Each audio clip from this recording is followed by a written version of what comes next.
corruption, hindi lang siya sa taas, bumaba na ang corruption. Just the other day, may nagsabi sa akin, pumunta siya sa PhilHealth para magbayad ng contribution para dun sa empleyado niya. Yung binayaran niya for May, hindi ni-record. Binulsa daw.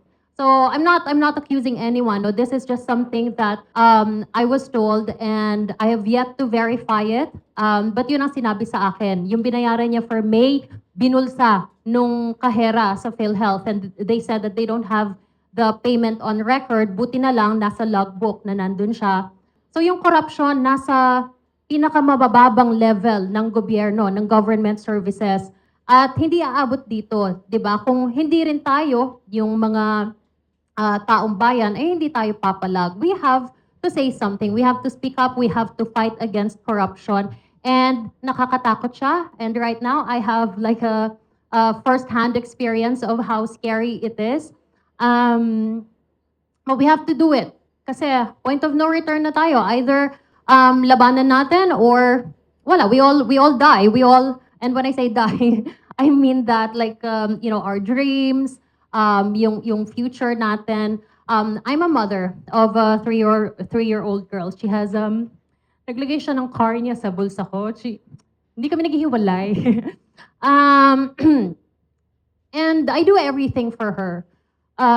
Nag-decide ako when I was pregnant with her, I decided ayoko na mag-media, ayoko na mag-work, I just really want to be a mother.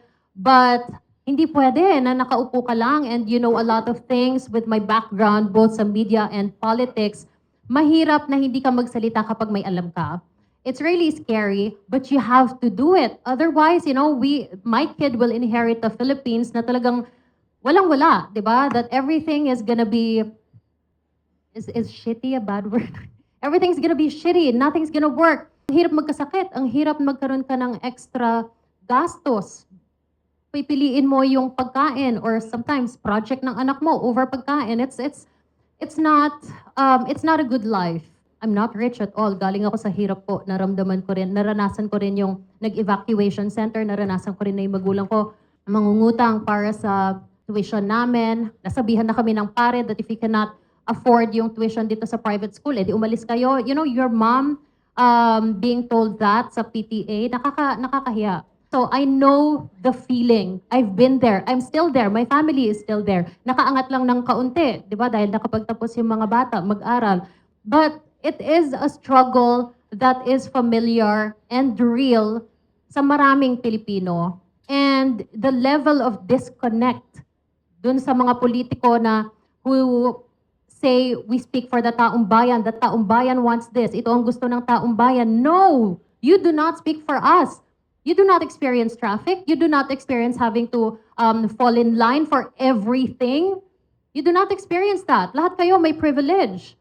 So, we are here. Hindi po kami ang kalaban. Hindi kami kalaban ng gobyerno. Kalaban kami ng corruption. Hindi kami kalaban ng mga personalidad. Kalaban kami ng corruption. And I am not scared of anyone. I'm a hero by blood and by name.